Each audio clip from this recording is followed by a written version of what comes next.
The hospital room smells like disinfectant and something else he can't identify. Maybe fear, maybe resignation. Al Pacino lies in the narrow bed, watching the digital display on the 4-drip count down drops of whatever they're putting into his bloodstream. The numbers change methodically, indifferent to who's receiving the medication or what it means for their future. Dr. Martinez sits in the chair beside the bed, chart balanced on his knee, explaining test results in the careful tone doctors use when the news isn't good. But his eyes keep drifting away from Al Pacino's face, looking somewhere over his shoulder or out the window or down at the papers in his lap. Professional distance, maybe. Or maybe he's starstruck, having trouble seeing past the famous patient to the sick man underneath. If you enjoy the video, don't forget to subscribe, comment, and like it. The diagnosis comes wrapped in medical terminology that sounds both precise and meaningless. Stage 3, aggressive, treatment options limited but not non-existent. Dr. Martinez uses phrases like cautiously optimistic and manage expectations, while his pen clicks nervously against the clipboard. He's probably delivered this news hundreds of times, but never to someone whose face appears on movie posters. Al Pacino nods at the appropriate moments, asks the questions he's supposed to ask about treatment schedules and side effects and prognosis. But part of his attention drifts to the way the doctor keeps glancing at him, as if checking to make sure he's really Al Pacino lying there in the hospital gown instead of just another 60-something man facing his mortality. The room falls quiet after the doctor explains the timeline. 6 months, maybe 12 if the treatment works. Maybe longer, maybe shorter. Cancer doesn't respect fame or fortune or the shooting schedule for his next film. It doesn't care that he's Al Pacino. But Dr. Martinez seems uncomfortable with that fact, keeps referring to his unique circumstances and special considerations as if celebrity might somehow alter the biology of disease. When the doctor leaves, promising to check in later, Al Pacino is alone with the machines that monitor his vital signs and the window that looks out over the East River. The view is expensive, probably upgraded because of who he is rather than what he needs. Everything in his life gets upgraded now, even the room where he might die. His phone sits on the bedside table, screen dark, silent. His assistant called earlier to reschedule next week's meetings. His agent wants to discuss a script that arrived this morning. The machinery of his career continues operating even though the person at its center is lying in a hospital bed wondering how much time he has left. Business doesn't stop for mortality, especially when that mortality belongs to a valuable brand. A nurse comes in to check his temperature and blood pressure. She's maybe 40, efficient and professional, but she keeps her eyes on the equipment readouts instead of his face. When she speaks, it's to ask about pain levels and comfort, technical questions about his condition rather than his state of mind. She treats him carefully, like fragile equipment rather than a frightened person. He wonders if she knows who he is. Probably. The hospital staff would have been briefed about privacy, about keeping information confidential, about treating him like any other patient. But treating Al Pacino like any other patient requires acknowledging that Al Pacino is a patient first and a celebrity second. Most people can't make that distinction anymore, including, sometimes, himself. The afternoon stretches long and quiet. Nurses come and go, checking charts, adjusting medications, speaking in the hushed tones people use around illness. But no one asks how he's feeling about the diagnosis, whether he's scared, if there's anyone he wants to call. The medical team focuses on his body as if it exists separately from the person living inside it. A different nurse arrives with lunch, a woman in her 50s with tired eyes and capable hands. She arranges the tray with practiced efficiency, checking that everything is within reach. When she notices he isn't eating, she doesn't lecture him about nutrition or recovery. She just says the soup is better than it looks and that loss of appetite is normal with this kind of news. It's the first thing anyone has said that acknowledges him as a person rather than a medical case or a celebrity patient. His publicist arrives around 4 o'clock, tablet in hand, already planning damage control for information that hasn't leaked yet. She talks about controlling the narrative, managing public perception, ensuring his privacy during treatment. But her concerns center on protecting Al Pacino, the brand, rather than supporting Al Pacino, the human being facing a potentially terminal illness. They discuss which hospital statements might be necessary, how to handle paparazzi if word gets out, whether to cancel upcoming appearances or maintain normal scheduling to avoid speculation. The conversation treats his cancer as a public relations challenge rather than a personal crisis. His mortality becomes another aspect of his image that requires careful management. She shows him draft statements,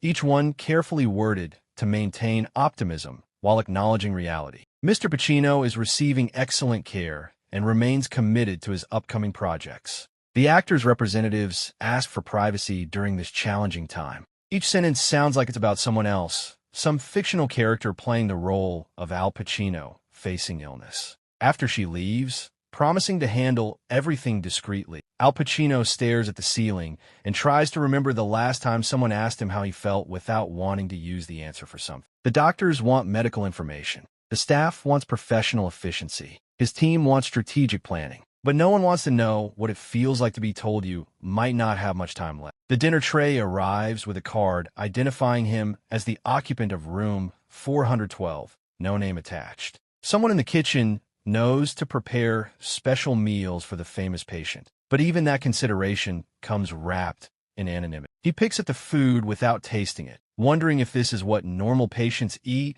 or if his meals have been upgraded like everything else in his carefully managed existence. Evening brings visitors he doesn't want to see, industry colleagues who heard through professional networks, actors he's worked with who feel obligated to stop by, directors who want to express concern while subtly discussing future projects. They sit in the chair beside his bed and talk about his strength, his courage, his legendary determination. But they're talking to Al Pacino, the icon, not the man who's afraid of dying alone. Robert arrives first, a director he worked with 5 years ago on a film that won critical acclaim but lost money. Robert sits carefully in the visitor's chair, expensive suit wrinkled from a long day of meetings, and talks about how shocked everyone was to hear the news. But his shock seems centered on the idea that someone like Al Pacino could get sick rather than sympathy for a friend facing a difficult diagnosis. The conversation drifts inevitably toward work. Robert mentions a script he's developing, a character he thinks would be perfect for Al Pacino once he's feeling better. The role requires an older actor, someone who's faced mortality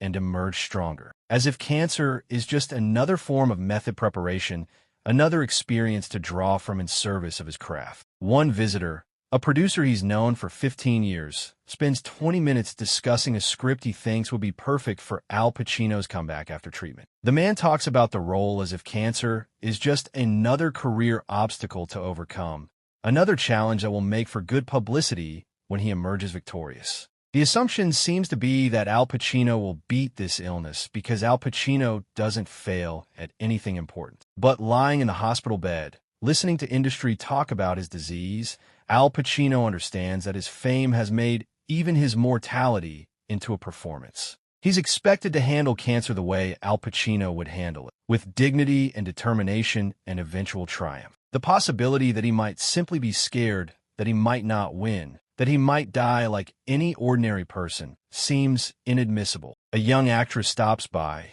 someone he worked with recently on an independent film that hasn't been released. She brings flowers and an awkward energy, clearly uncomfortable in the hospital setting, but feeling obligated to visit. She talks about how much she learned from watching him work, how honored she was to share scenes with him. But her discomfort makes it clear that she's visiting Al Pacino, the mentor figure, rather than comforting a sick person. When the visitors finally leave, promising to check in again soon, he's exhausted from pretending to be brave. The room feels larger in the darkness, filled with the quiet hum of medical equipment and the distant sounds of hospital life continuing around him. Other patients sleeping or suffering or healing, most of them anonymous, allowed to be sick without anyone watching or judging or expecting them to be heroic. A night nurse comes in to check his different woman than the day shift. She's older, maybe 55, and she moves with the unhurried competence of someone who's seen everything hospitals can offer. When she adjusts his pillow,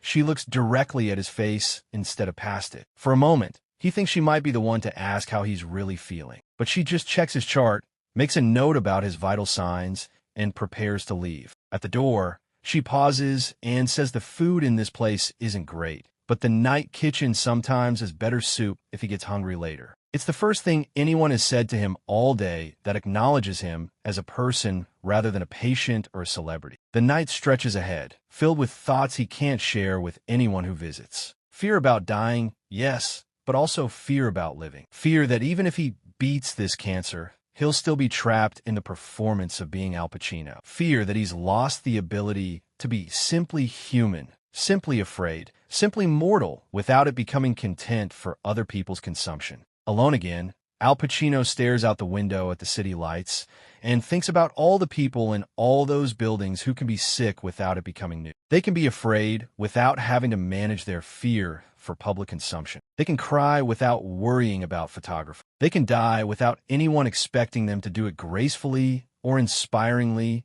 or in any particular way at all. His phone buzzes with text messages from people who've heard the news through industry channels. Expressions of support that read like press releases.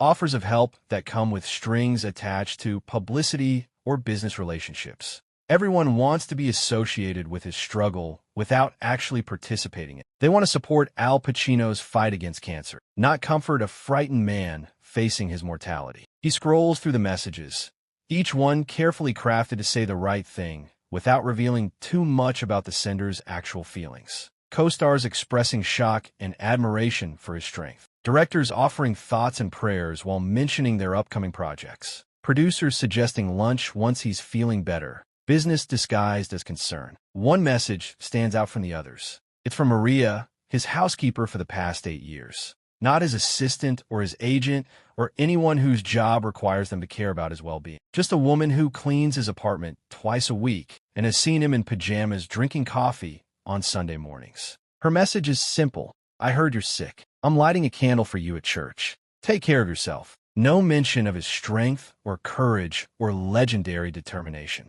No business opportunities disguised as sympathy. Just genuine concern from someone who knows him as a person rather than a brand. He reads the message 3 times before putting the phone down, wondering why her simple words affect him more than all the carefully crafted statements from industry professionals. He turns the phone face down and tries to sleep, but the fear keeps him awake. Not fear of dying, exactly, but fear of dying as Al Pacino rather than as himself. Fear that even his last moments will be performed for an audience, managed for public consumption, turned into a story about a brave actor's final role. Fear that he's become so identified with his public image that there's no private self left to die. The morning brings a new shift of medical professionals, all efficient and careful and slightly awed by their famous patient. Dr. Martinez returns with treatment options and timelines, speaking to Al Pacino, the valuable person whose health matters more than most. But the conversation still feels like it's happening to someone else, some version of himself that exists primarily for other people's consumption.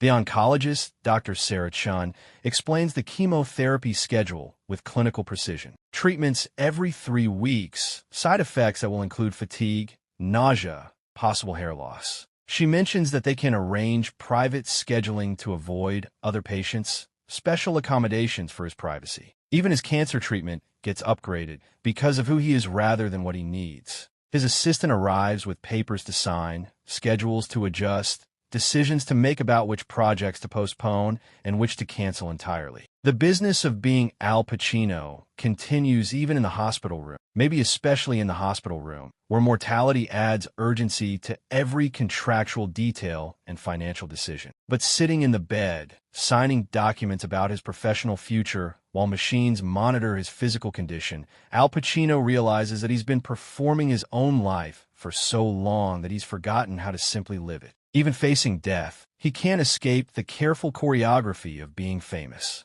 Even terminal illness becomes another role to play, another version of himself to present to the world. A social worker stops by to discuss support systems and emotional resources, but her questions focus on his public obligations and professional stress rather than his personal fears. She wants to help Al Pacino manage the challenges of being a celebrity patient, not help a frightened man process his mortality. The assumption seems to be that his fame insulates him from ordinary human suffering, or at least makes that suffering less important than maintaining his public image. She hands him brochures about support groups for cancer patients, but suggests he might prefer private counseling to avoid recognition. Resources for celebrities facing illness, therapists who specialize in high-profile clients, treatment centers that guarantee privacy. Even his emotional support gets customized for his fame rather than his humanity. The afternoon brings more visitors, each one treating his illness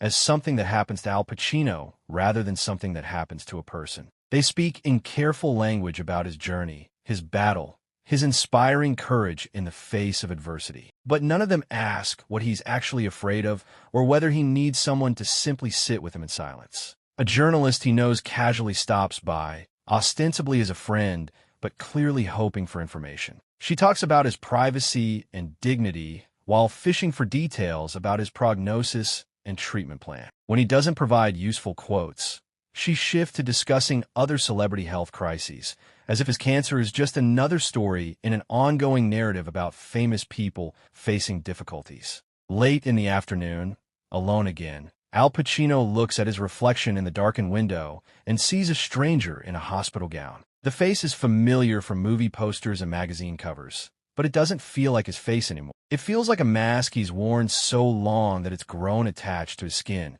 impossible to remove even when facing death. He thinks about his grandmother, who died in a hospital bed not unlike this one, surrounded by family who loved her for who she was rather than what she'd accomplished. She faced death as herself, afraid but authentic, supported by people who cared about her happiness rather than her legacy. No one expected her to die gracefully or inspiringly. They just wanted her to feel loved in whatever time she had left. But Al Pacino can't imagine dying like that, simply and honestly, surrounded by people who see him rather than his reputation. His death will be news, his final moments will be reported, his legacy will be analyzed and debated. Even if he survives this illness, the experience will become part of his public story, another chapter in the carefully managed narrative of his life. The machines continue their quiet monitoring, counting heartbeats and measuring breaths, indifferent to whether they belong to Al Pacino or anyone else. But outside the room, the world waits for updates about his condition,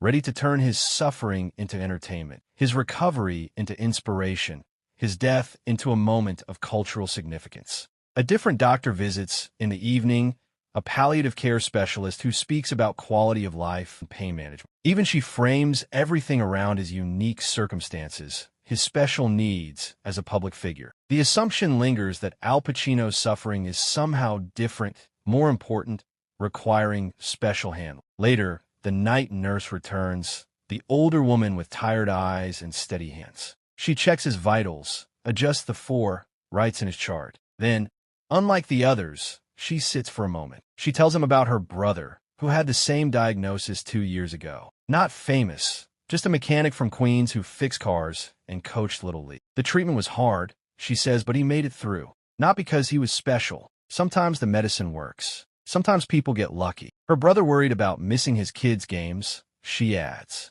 simple fears, ordinary ones. She doesn't tell the story to inspire him. She treats his fear as normal. After she leaves, Al Pacino lies awake thinking about that mechanic, an anonymous man facing the same disease, allowed to be human in his suffering. No one expected bravery. No one turned his illness into a narrative. He could be afraid without being watched. Outside, the city moves on, full of people living ordinary lives, allowed to be sick or scared without judgment. And Al Pacino, alone in his private hospital room, realizes that fame has stolen even the right to be simply human in the face of death. Morning brings the usual procession of doctors, all careful, all deferential. They see Al Pacino fighting cancer, not a frightened man facing mortality. Watching the sun rise, machines tracking his weakening body, he understands that even illness cannot strip away the performance. He will face this disease as Al Pacino, not as the man beneath the name. The day stretches ahead with more visitors, more careful management, more attention. And somewhere in all that concern, the person who got sick in the first place continues to fade, disappearing behind the celebrity who bears his face. Don't forget to subscribe, like, and leave a comment with your thoughts on the video. I always enjoy reading your feedback.